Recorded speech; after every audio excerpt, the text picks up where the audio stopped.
All right, everybody, welcome to Math with Grace. Today we're going to be going through Algebra 2, Book 3, Lessons 1 through 5. Lesson 1 begins on page 2, and it's titled Factor by Grouping. Now, we talked about this a little bit last week when we were looking at some quadratic equations, but basically, factoring by grouping allows us to factor when not all of the terms have a common factor, but a group of them do, okay? So example 1 is 6xy plus 4x plus 3y plus 2. Now, sometimes we need to rearrange these so that they're in better groups. So in this case, they rewrote it so the 6xy and the 3y were together because they have a common factor. And they put the 4x and the 2 together because they have a common factor. When you factor out each of those common factors, what you're left with is a 2x plus 1 in both terms now. Now that quantity, 2x plus 1, is our factor now that we are going to factor out of what we have here as two terms, right? We went from 4, we combine them together to be two terms, and this one is a 2 times the quantity 2x plus 1, that is a term. Here's 3y times the quantity 2x plus 1, that is a term, is what we're going to call it for now. We're going to factor this 2x plus 1 out of each, and what's left behind is literally just what we had factored out originally, okay? The 3y plus 2. So factor by grouping is pretty straightforward. We put together our like terms, we factor out what they have like. If and when we have two matching sets of terms in parentheses, then we can factor those out, okay? Looking at example 2. For example 2, we have 12xy minus 9x minus 8y plus 6. Now, these were in a fine order. They didn't rearrange them this time. But then they saw what is in 12xy and 9x, negative 9x, that we can pull out. Well, it's a 3x, and that left behind 4y minus 3. And then between this negative 8y and a 6, what can we take from that? Now, here's something we need to keep in mind. Our y term, or whatever variable term is in the lead, like here it's the 12xy that was in the lead, right? Here it's this 8y. We want this one to be positive. So to make sure this one is positive, they had to extract or remove, right, factor out a negative 2. Not just a 2 is what they have in common, but we had to take out a negative 2. When we took out the negative 2 from this term, negative 8y, it left behind a 4y. When we took the negative 2 out of 6, though, it made it a negative 3, right? Because positive 6 divided by negative 2 is a negative 3, okay? So we had to pull a negative out, but make sure you're watching your signs of where you're factoring, okay? On to page 3 here, called Factoring Trinomials when they're in their standard form. Now, this is definitely a trick that I showed you guys already, again, for when we were working with quadratic equations. So here is our trinomial, 6x squared plus 11x minus 10x, okay?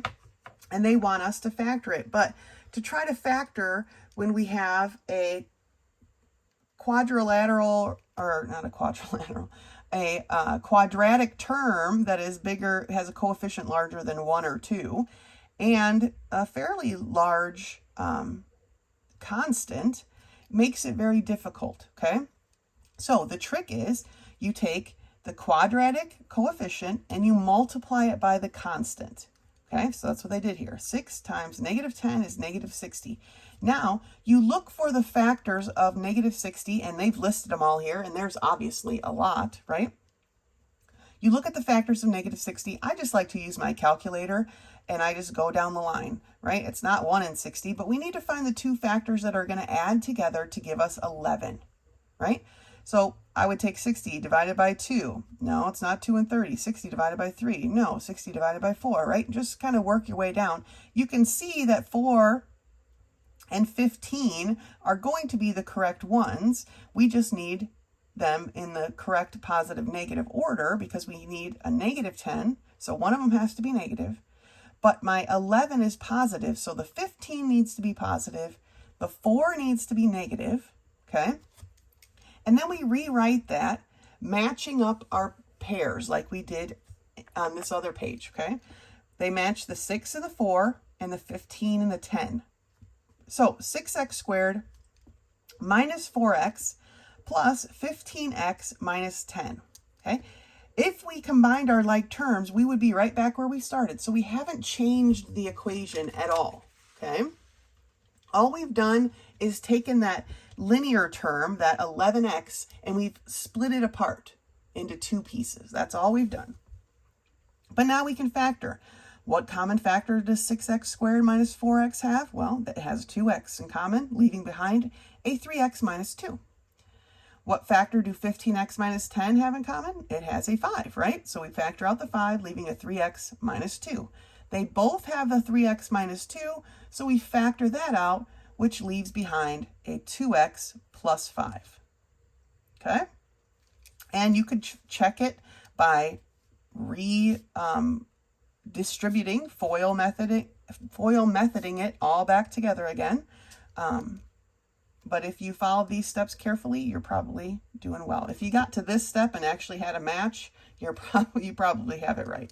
So here is a box with these steps repeated for you, all together condensed into one. Let's turn the page. So turning the page led us back into our work problems. And so we are in Algebra 2, Book 3, Lesson 1, page 4. And I have the first 3 problems here. The directions read factor by grouping, okay?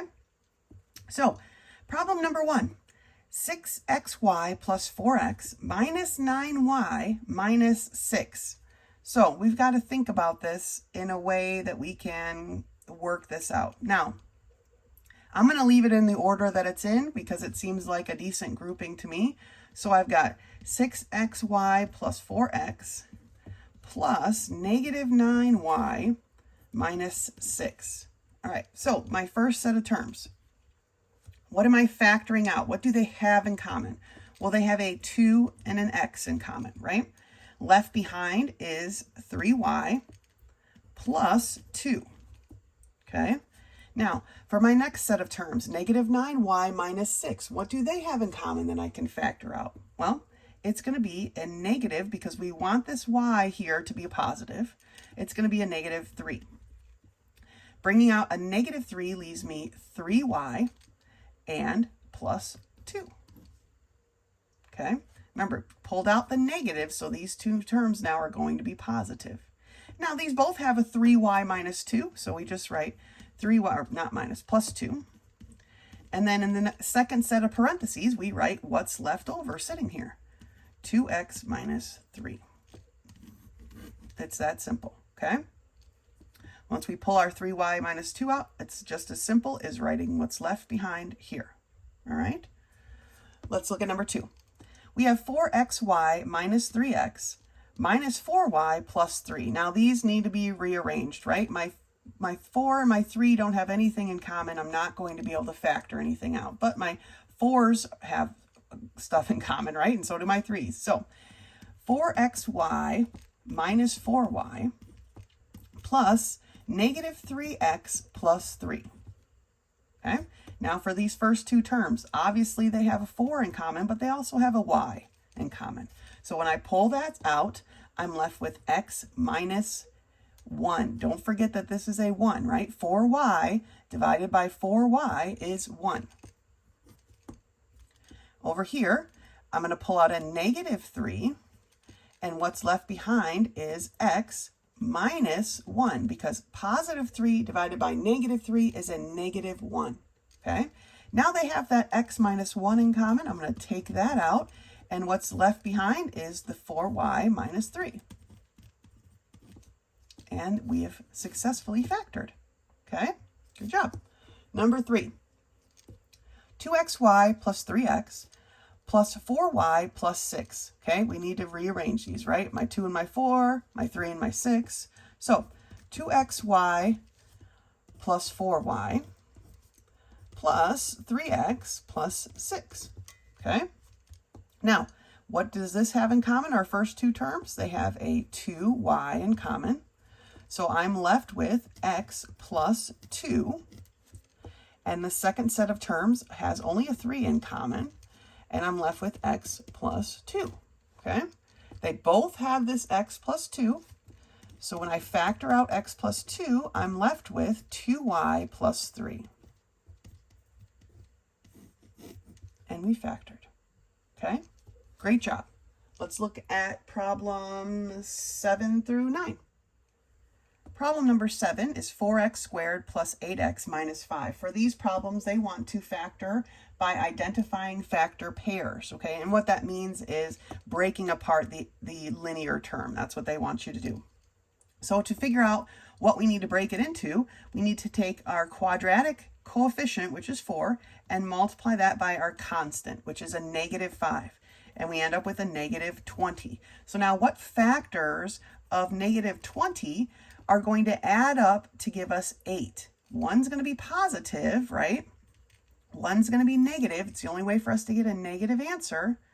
And I'm thinking it's going to be a positive 10 times a -2. 10 times -2 is a -20. 10 minus 2 is 8. So that's exactly what we need. Now, when we rewrite it as with our x split apart, I want to line up the terms that match. So I'm going to line up the -2x with this 4x squared, and I'm going to line up this 10x with this 5, because then they'll be in the right order for our grouping, right? So I've got 4x squared minus 2x plus 10x minus 5, okay? Now they are set to be grouped, just like we did with these problems, and factored. So 4x squared minus 2x grouped plus 10x minus 5 grouped. Now we can factor. What do these terms have in common? Well, they have a 2x.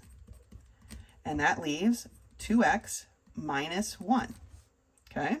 What do these two terms have in common? 10x minus 5. They have a 5 in common, which leaves 2x minus 1. All right? Now, these two terms have a 2x minus 1 in common. We're going to factor that out, and the second set of parentheses is what's left behind, 2x plus 5. And there's our factored terms, okay? Number 8, same process, okay? 3x squared plus x minus 14. 3 obviously only has one set of factors, right? It's a 1 and a 3, but 14 has a couple different ones, and well, I guess not really a couple, but I mean, I guess a couple, 1 and 14 and 2 and 7, but it's too much to henpeck back and forth, right? So we're going to take 3 times -14, the quadratic coefficient times the constant, and we get -42, okay? So now I need to know which factors of -42 are going to give me a positive 1 when we split this x apart, okay? Well, it's not going to be 1 and 42, and it's not going to be 2 and 21, okay? But what other numbers multiply to give us 42? Well, we get a 6 and a 7 equal 42, right? Let me double check. Yeah, 6 times 7 is 42. I need my 7 to be the positive and my 6 to be the negative to get a positive 1 here, okay? And now I just need to pair it up. I'm going to pair my 6x with the 3 and my 7x with the 14. So, rewriting it, I get 3x squared minus 6x plus 7x minus 14. Okay, I've split this x into two parts. Together, if we recombined them, we would add up with just 1x, right? We would still be in the same spot. So we haven't changed the equation. We've just split this apart. And now it allows us to group them.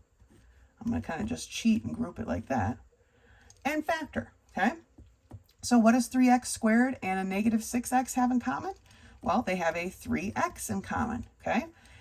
Left behind here is just an x, but here we have a -2. What about 7x minus 14? What do they have in common? Well, they only have a 7 in common, right? but left behind is that x minus 2. Now, both terms have this x minus 2 in common, so we're going to factor that out, and we're left with 3x plus 7. Okay? That is your factored trinomial. One more together. Number 9. 12x to the third plus 5 to the third? Oh, no. Let's say that doesn't make sense. 12x squared plus 5x minus 2. So 12 times a negative 2 gives me a negative 24. What factors of negative 24 add together to give me a 5? I'm going to need a positive and a negative. And so is it 2 and 24? Or no, sorry, 2 and 12? No. 3 and 8. Okay, so 3 and 8, combinations of 3 and 8 will give me 5. My 8 needs to be positive because this is a positive 5. My 3 needs to be negative. Now I just want to line them up. My 3 is going to go with the 12. My 8 is going to go with the 2. Now, the 8 could go with the 12, but the 3 and the 2 wouldn't have anything in common. So we need to match up the things that have the most in common. So rewriting it, 12x squared minus 3x plus 8x minus 2. I'm going to just group it right here. Careful when you do it like this, if this is a negative, because you don't want to make it look like, where did we have one of those? Like here, right? If I were to do that and didn't have a plus in between, it would look like they were already being multiplied. You just got to be careful. Anyway, 12x squared minus 3x, what are we factoring out? A 3x, okay? So what's left here? Well, it's going to be 4x, and then left here is nothing. Well, not nothing, but a negative 1, right? 3x divided by 3x is just 1. They cancel out. Over here, I'm only going to be able to pull out a 2, and that leaves 4x minus 1. Okay, they both have a 4x minus 1 in common. Let's factor that out, and left behind is 3x plus 2. There we go. Okay, so they call it factor by identifying factor pairs. I don't really know a better way to describe it, but you know, we're basically taking our linear term and we're breaking it into its factor pairs. Okay, to do that, we multiply the coefficient of the quadratic term times the constant. Okay, and those are the factor pairs we're using to then factor by grouping. So it's kind of like a two-step process. Okay, that's it for lesson 1. Go ahead and finish the problems that we didn't do in the rest of the lesson, and then meet me back here for lesson 2. Lesson 2 begins on page 6, and it's titled Dividing Polynomials by Long Division. It says, if the division comes out even when we divide, the divisor and the quotient are factors of the original polynomial, okay? But if not, then obviously it's not. But if it comes out even, we have no remainder, then we know that the thing that we're dividing by is actually a factor of what is being divided, okay? But let's take a look at just how this long division works. It's one of my favorite parts of upper algebra. I don't know, kind of nerdy like that. Anyway, we are dividing 15x squared plus x minus 10 divided by 3x plus 2. Now, here's how we do long division. I don't always, when I do mine, I don't always set it up and put the terms exactly where they put them. And so it's fine as long as I can understand what your answer is. So, first step is, how do we have a 3x. That's what we base most of our choices on here. But how do we get this 3x to look like a 15x squared? What do we need to multiply it by to get it to be 15x squared? Well, to get a 3x to be a 15x squared, we need to multiply it by 5x, right? And then once you figured that out, then you actually have to go and multiply it. So 5x times 3x is 15x squared. 5x times 2, because we do have this plus 2, is a plus 10, right? Now, the part that I don't like about the book, right, they have it in minus signs. So first we multiply it out and we have these match, right? But then what we need to do is change the signs. And so some people in the past have used a different colored pen like I am right now. or you can just make sure it's bold so that you know what you're doing. But once you've multiplied through, you need to change the signs. And in this case, they were both positive. So now I've changed the sign so they're both negative. Because we need this term here to cancel. If it doesn't go away, then we're not dividing. We haven't done anything. So 15x squared minus 15x squared is 0. So it's canceled, okay? X minus 10x gives me a negative 9x. Okay, so that's what comes down. And then the next term falls down next to it. So now I have a negative 9x minus 10. Now I need to say, how do I get my 3x to be a negative 9x? Well, to get it to be a negative 9x, I need to multiply it by a negative 3, okay? And then you need to go and multiply it by that negative 3. So negative 3 times 3x is a negative 9x. Negative 3 times 2 is a negative 6. Then we change the signs. So change the signs. Okay, I got a little sloppy on that, but now they're both positive. Okay, and now sometimes you'll have a negative and it's not always that they're exactly the same, but we're going to change their signs. Okay, so now I have negative 9x plus 9x is a 0, canceled. Negative 10 plus 6 gives me a negative 4. Technically, that's our remainder. And how we write a remainder is like this. We take, and it's a negative 4, so it's going to be negative 4 over the thing that we've been dividing by, okay? That's how you write your remainder when we are doing this long division, all right? It's not just a R4. That's like elementary school stuff. So we write our remainder over what we've been dividing by. Okay, the divisor, if we want to use the proper term. And now it says use terms that have 0 coefficient to serve as placeholders for any missing terms, okay? Sometimes we don't have all the terms available. We definitely need to make sure that we are writing our terms in descending order. So the largest exponent down to the smallest. But let's look over here on page 7 at the next example. Example 2, we're dividing, see here, they've got it written all out of order, right? X plus 10 plus x to the third divided by x plus 2. Now, if you were to write this under here in the same order, you would not be able to solve this problem because we have to start with the largest coefficient first. And then what they did, and that's what that note was at the bottom of the last page, is they marked this with a 0x squared. I don't normally do this because it's just kind of weird. And so if it's just too confusing or for you, or you just feel like it's unnecessary, but what I do is leave a blank. Okay. So I would have written x to the third blank x plus 10. And then we follow the same process, right? How do I get my x to look like an x to the third? Well, I would have to multiply it by an x squared. And then you go and you do that. X squared times x is x to the third. X squared times a positive 2 is a positive 2x squared. Then you change your signs, okay?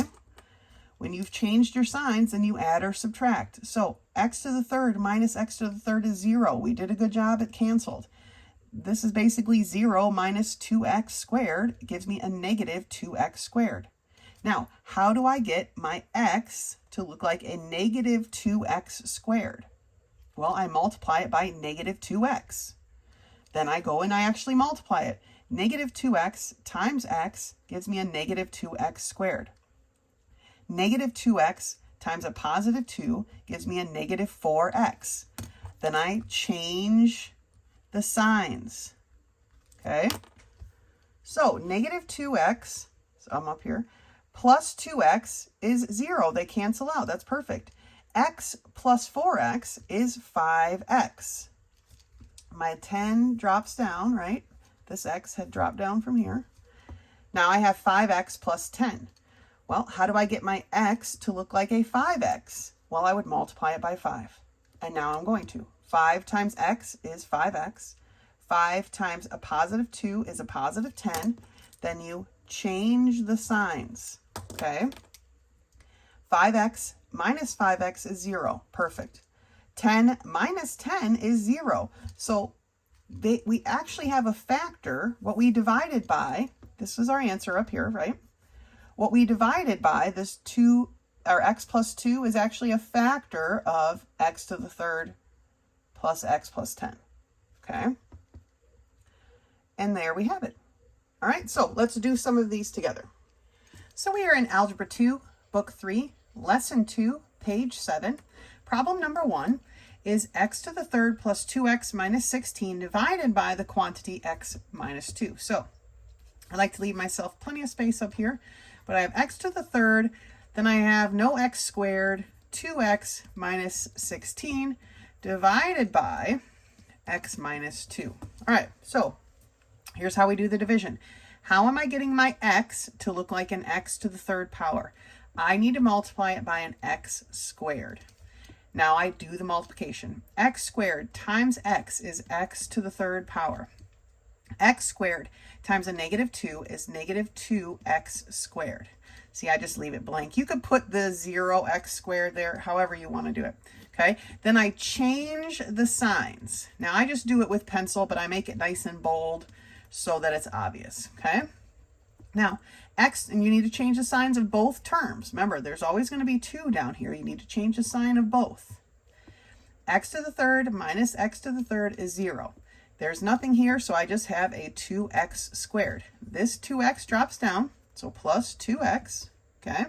Now, how do I get my x to look like an 2x squared? Well, I need to multiply it by a positive 2x, right? 2x times x is 2x squared.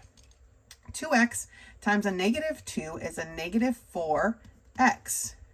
Then I change the signs, okay? 2x squared minus 2x squared is 0. Perfect. 2x plus 4x is 6x, and then minus 16 drops down, okay?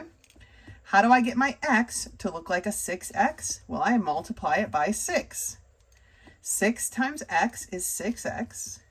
6 times a negative 2 is a negative 12, okay? Then I change the signs.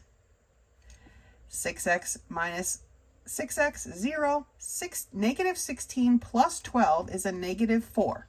So my remainder I write up here as a minus 4 over x minus 2. And that is my answer. You don't have to write, like the book always wrote it again. You don't have to do that. Just as long as you put a box around it or something so I know where your answer is, okay? And please include your work, because if you do your work on a scratch piece of paper, that's totally fine. That's what I'm doing here, right? But you want to include the work so that when I check it, I can see what steps you took, okay? All right, number 2. I have the quantity x to the third minus 1 divided by the quantity x minus 1. So x to the third, I have no x squared, no x. I only have a minus 1 over here, right? Divided by x minus 1. Okay, how do I get my x to look like an x to the third? I have to multiply it by x squared. X squared times x is x to the third. X squared times a negative 1 is negative x squared. Then I change the signs, okay? X to the third minus x to the third is 0. X squared is being added to 0, so it's just x squared. And I can write plus 0 if you want, but there's nothing here to drop down, right? There's no x term. There's no linear term. But how do I get this x to look like an x squared? Well, I have to multiply it by an x, right? X times x is x squared. X times negative 1 is a negative x. Then I change my signs. X squared minus x squared is 0. 0 plus x is just an x. Now my 1 drops down, okay? Now my x already looks like this x, right? I don't have to do anything to get them to be the same, but technically I do. And what that is I have to multiply it by 1, okay? 1 times x gives me this x. 1 times negative 1 gives me a negative 1. Then I change my signs. X minus x is 0. Negative 1 plus 1 is 0. So I have no remainder. But here's the thing.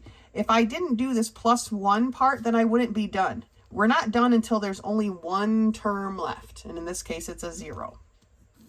Okay? You're not done at x minus 1. If there's 2 terms still, then you aren't finished yet, okay? So we needed to multiply the whole thing by 1 and then change the signs and reduce, okay? Simplify. All right, last problem. There's only 3 examples for you to do, so we're just going to do all 3 together. I have 4x to the third minus 10x squared. I don't have an x term, plus 3 divided by 2x plus 1. Okay, now they've thrown in some coefficients here for our divisor and even for our dividend. So how do I get my 2x to look like a 4x to the third?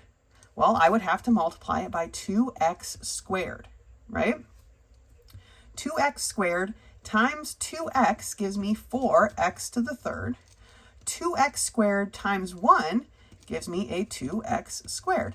Then I change the signs. Now, when I'm changing a positive to a negative, I just put the negative over top of it like this, so it's clear to me that it's a negative now. That's just how I do it. If you were using a different colored pen, like some people like to do, then it would be obvious in that way too. But when it's a positive changing to a negative, that's how I like to write it. Then I have 4x to the third minus 4x to the third, which is 0. Negative 10x squared minus 2x squared. So I have a negative 12x squared. And then I don't have an x term, right, that comes down. So there's nothing to add right there. How do I get my 2x to look like a negative 12x squared? Okay, well, I'd have to multiply it by a negative 6x. So negative 6x times 2x is a negative 12x squared. Negative 6x times a 1 is negative 6x.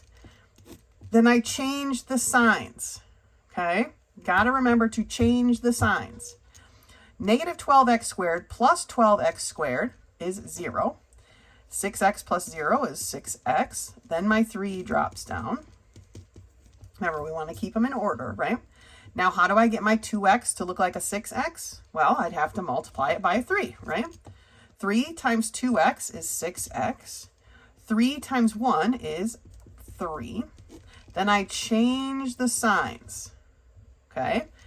Negative, or 6x minus 6x is 0. 3 minus 3 is also 0. So 2x plus 1 is actually a factor of this original equation. Or not equation, but original expression, okay? And there we have it. Okay, so long division, it's not a big deal. We always want to make this x term equal whatever x term we have here, okay? To do that is what our answer is going to be, whatever we have to multiply it by. But then we need to make sure we multiply both parts. It's like the distributive property, right? We've got to hit both parts when we multiply. And then change the signs. Okay, go ahead and finish lesson 2, and I'll meet you here for lesson 3. Lesson 3 begins on page 10, and it's titled Introduction to Functions. And now normally I don't pay attention really what's here on this like gray bar on the side, but it does have some definitions here that you'll want to just know how to find, recognize, okay? So it says a relation is a pairing of items from one set called a domain with items from a second set called a range, okay? So the following is a relation in which the domain is the state names and the range are the city names, okay? Ohio, Canton, Virginia, Alexandria, okay? Different states and cities. And then it says here that the following is a second relation with the domain of people and their ages, okay? It says a relationship that has one and only one result for each input is a function, okay? So each state has only one city that is listed here, right? Can only be part of each one. So that becomes a function. All of these are relationships, but technically not all of these are functions, okay? So technically, if I'm looking at this, it is the states here. It's not a function, okay? Because it says a relationship that has one and only one result for each input. The inputs are the domain. then is a function. But here, look, I have 1, 2, 3 Ohios. So I have 3 inputs that are the same, and therefore, even though this is a relationship, it is not a function. Okay? Let's look at this one. Methuselah, Tony Floyd. Now, I don't have any repeating inputs or domains. Okay? So I would assume technically this is a function. All right, so moving down, the linear equations you have already worked with are examples of functions. Okay, so the example that they've given us here, the function rule, is y equals 2x plus 7. The input of 4 is only going to output one answer, right? I'm not going to be able to put a 4 into here for x and come up with any other answer than 15. Okay, because the y value of function depends on what the x value is, the y is called the dependent and the x is the independent variable, which is also why when we do ordered pairs, it's x first, then y. X is the independent, y is dependent. Okay, x is the domain, y is the range. Right? Let's look at the top of page 11 here.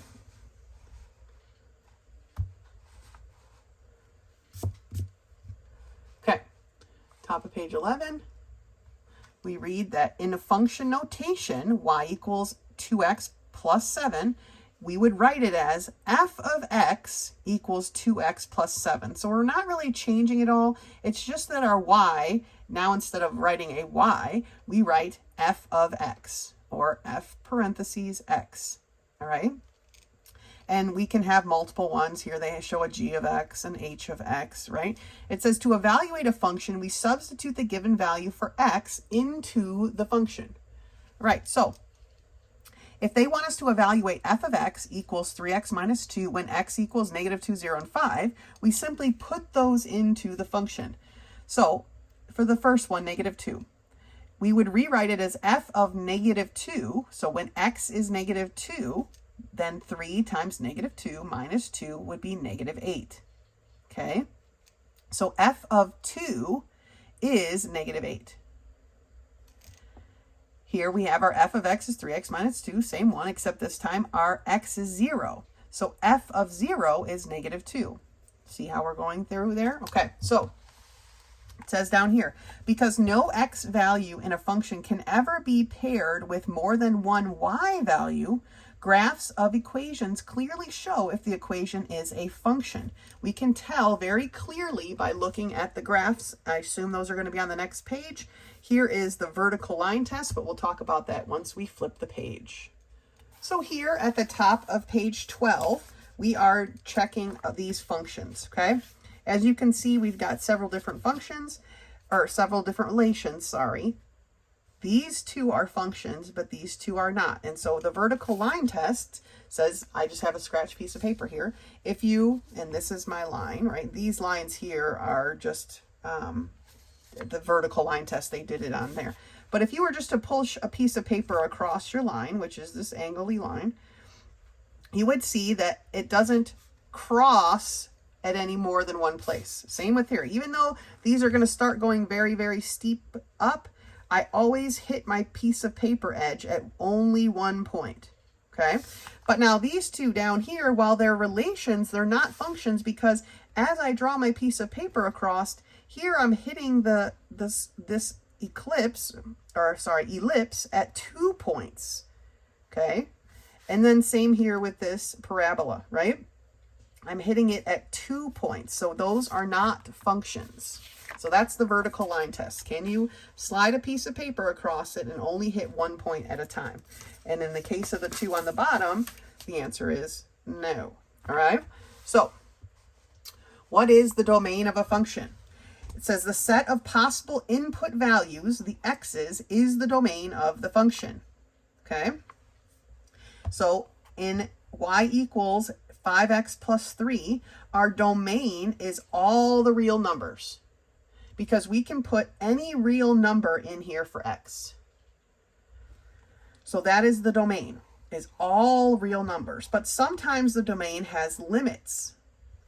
For y equals 1 over x, x cannot be 0 because 0 would make this undefined. So the domain here would be all real numbers technically, except x cannot equal 0. Now, they write this in a way that I don't feel is necessary, this whole x such that x does not equal 0. I don't really like the x such that, I think is unnecessary. So if you just wrote domain x cannot equal 0, I would be totally fine with that, all right? Now in this function, g of x equals 8 over 5 minus x. In this case, x cannot be a positive 5 because that would make our denominator 0 and therefore be undefined. So it says when a list of ordered pairs is given, the domain, we're moving up to page 13, top of page 13. The domain is the x values of the ordered pairs. If an equation is given, the domain is any value that can be used for x to solve the equation, okay? So here's a bunch of examples. Give the domain for each of the following. So here is a list of ordered pairs. The domain for that is going to be all of the x values. So 6, 10, 5, 4, -1. Now, if you just wrote them like that, it'd be fine. I'd prefer if they were in numerical order, but I'm not going to split hairs over it. Now, this is a line, y equals 6x minus 7. The domain is all real numbers because you could put any real number into this x. For this one here, y equals 1 over x minus 3. The domain, like I said, you don't need this part here, is x cannot equal 3. Now, how do we solve these when they get more complicated? We would take the denominator and set it equal to 0, and then solve for x. Now, in this case, it's pretty simple. X equals 3. If x equals 3, then my denominator is 0, so the domain is that x cannot equal 3. But sometimes these denominators are going to be more complicated, like 2x plus 4 in the denominator. Okay, well, then you set your 2x plus 4 equal to 0 and you solve for x, all right? For this one, y equals 2x squared minus 3x plus 4, okay? Again, all real numbers because there's no limitations here.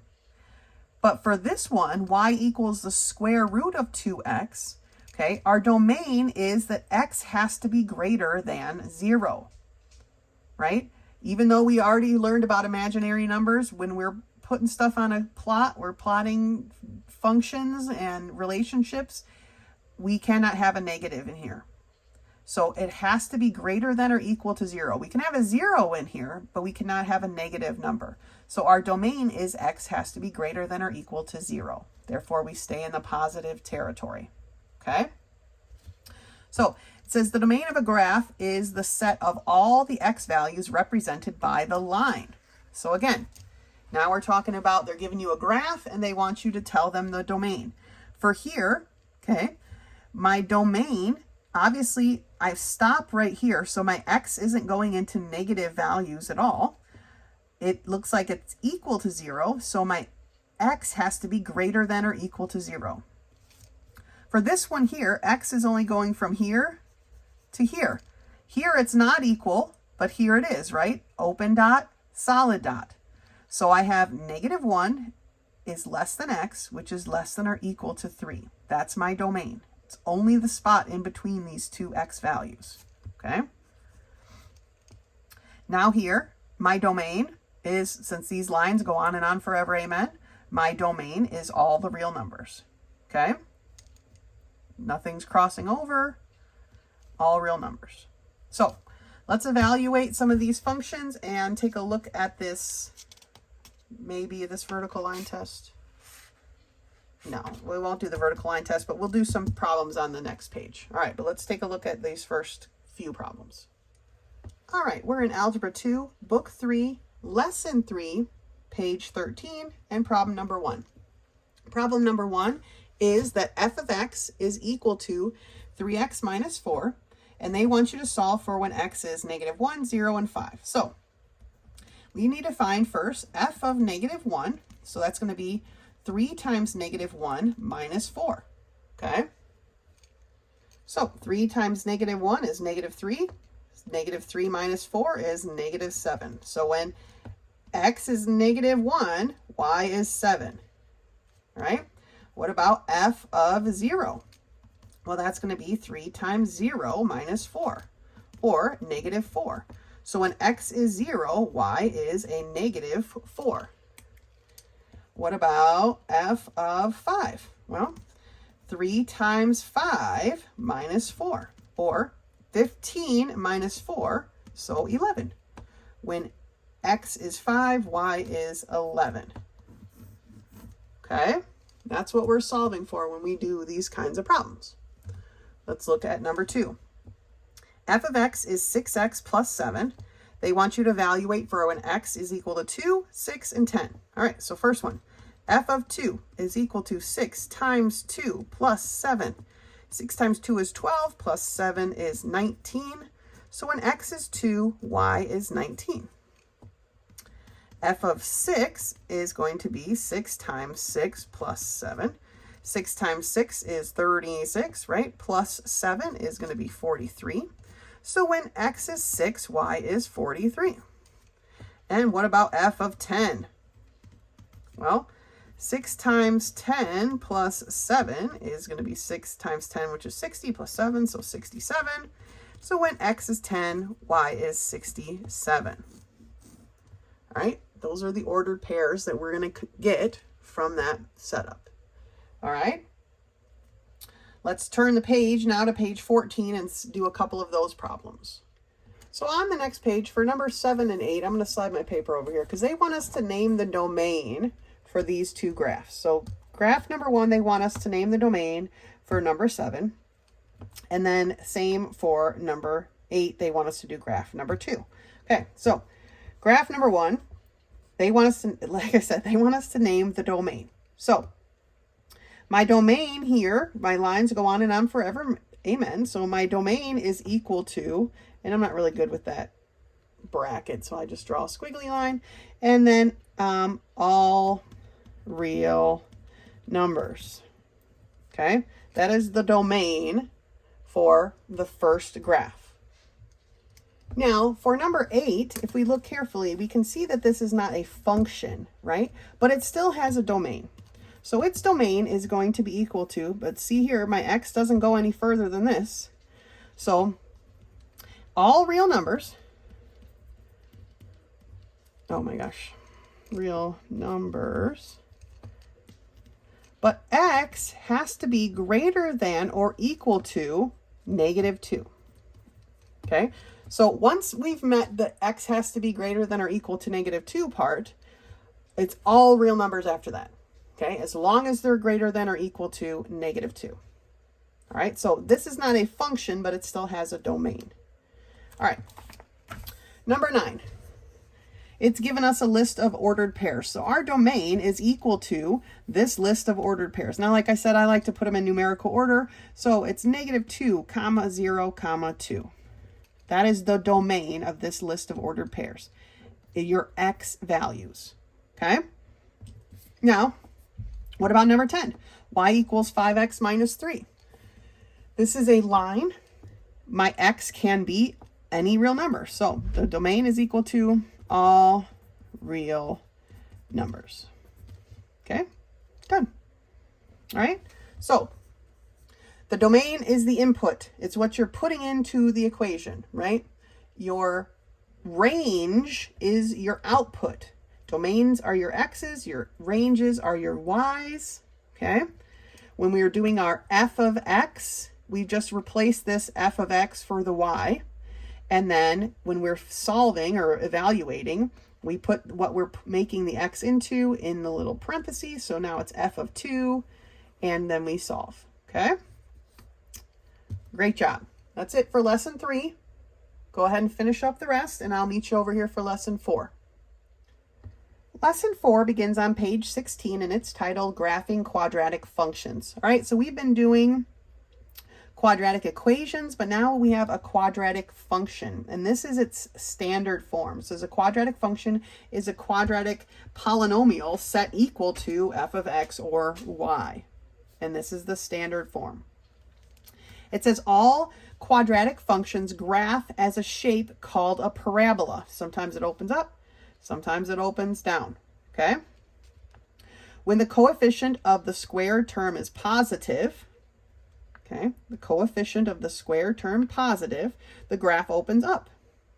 When the coefficient of the square term is negative, the graph will open down. So here's the examples. Y equals x squared, positive opens up. Y equals negative x squared opens down. Okay? It says the vertex of a quadratic equation is the minimum or maximum value. Here you have a maximum, here you have a minimum. That's the vertex. It's basically the point where it turns and goes the other way. Okay? That's your vertex. Each parabola has an axis of symmetry passing through its vertex. Here, if you were to fold this in half right at the vertex, at the axis of symmetry, they would match, the two sides would match up perfectly. Okay, that's what an axis of symmetry is. It divides the parabola into two congruent or equal halves. Because of this, every point on one side of the parabola has a point reflected an equal distance from the axis of symmetry. Okay, so this is 2 points. Point B is 2 points from the axis of symmetry. Point A has to be 2 points away. And, you know, these are 2 and a smidge, right? It's just how it moves up the line. That can help you solve for then you don't have to solve for both sides. If you can solve for one side, then you can know what the other side will be. Looking here at the top of page 17. The widths of a graphed parabola vary depending on the value of the coefficient of the squared term. So here are some examples. 2x squared has this very narrow parabola, right? But down here, y equals 1/8 x squared has a very wide parabola, okay? So the smaller the number, the wider it gets. The bigger the number, the more narrow, all right? So let's just take a look at some of these. We're doing very basic parabolas here. So let's just take a look at what they're asking us to do. It says, graph the function y equals -1/4 x squared. Calculate the points for these that are given. Oh, 2 and 3, don't forget that one. Plot them and then sketch the graph. Now, they've only given you enough, and they've solved it right here, right, to do half. But remember, it has a mirror reflection. So if this point is here, it has a reflection over here. It has a reflection here. And then, what is that, like right-ish here? Okay, and that would allow you then to draw both sides in, and then you want the arrows at both ends. Okay, it's just a basic sketch.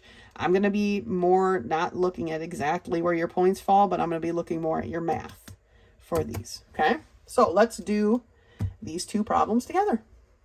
Okay, so problem 1 is y equals 1/2 x squared. So we're going to set up our x, y, okay, and we're going to figure out what my points need to be. Now, I have a 1/2 in front of here, so I know it's going to be a bit wider.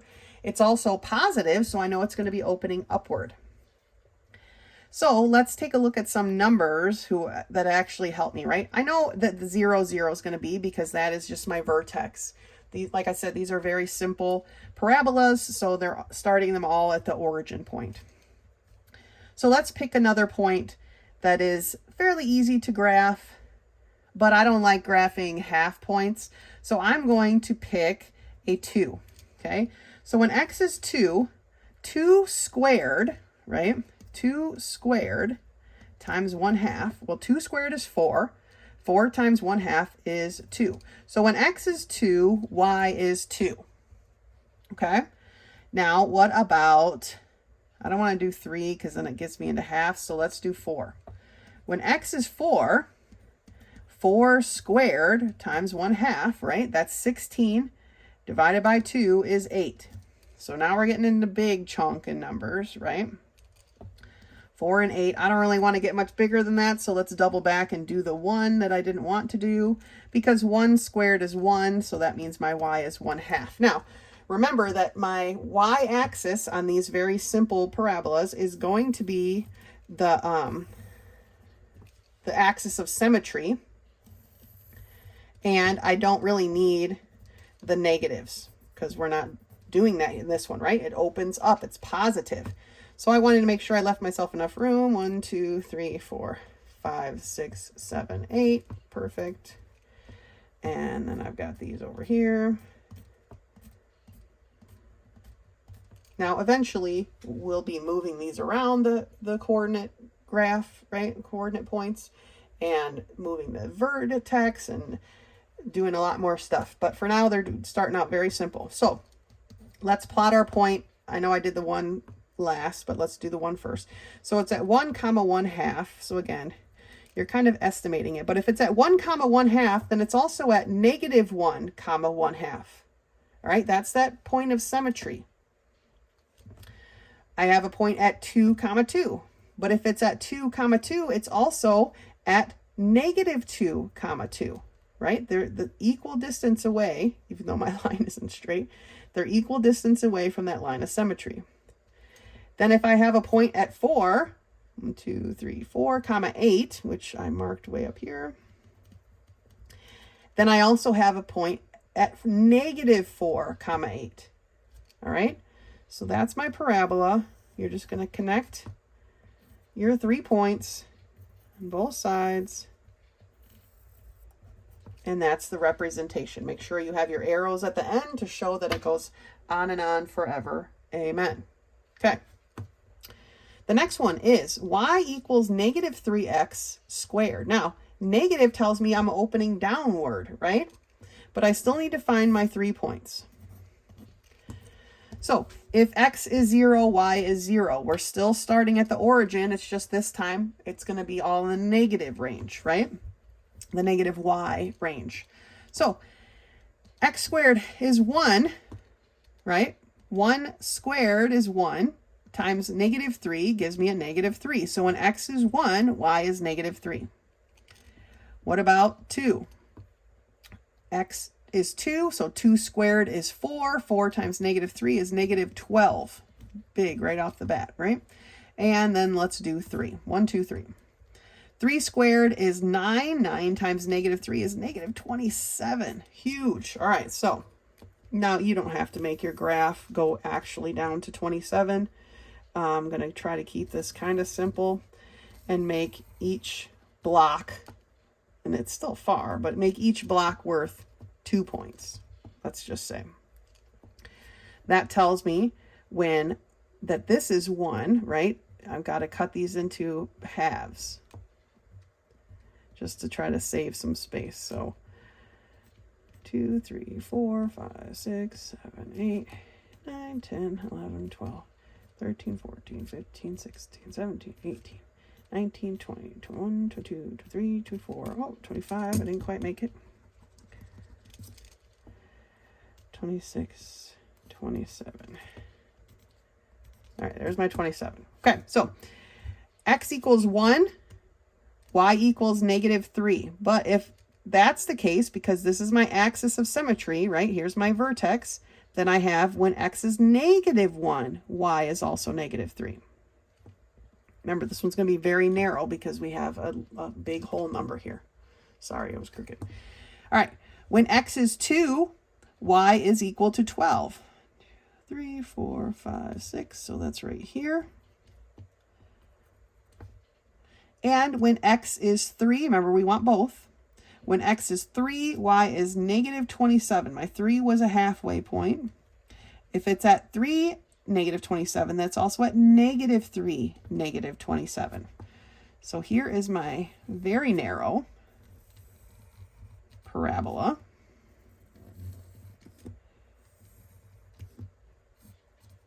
Okay, and it looks something like that. All right. So when we're graphing these very simple parabolas, okay, we are going to decide, is it open up, open down? And then you're just going to set up an XY chart, put in your domain, right, as we just learned, put in your input values, your X values, and figure out what your Y's are going to be. Remembering that right now, at least, the axis of symmetry is going to be the Y-axis. And so if x is 1 and y is 1/2, then when x is -1, and we could check it right here. Let's just do that. What about when x is -1, right? -1 squared is just 1. So 1 times a half is 1/2, right? Because we're squaring stuff, it could be either positive or negative. And that's why it has that reflection around the axis of symmetry. Okay? All right. Great job. Finish lesson 4. If you have any questions that come up, please do not hesitate to contact me. Otherwise, until next time.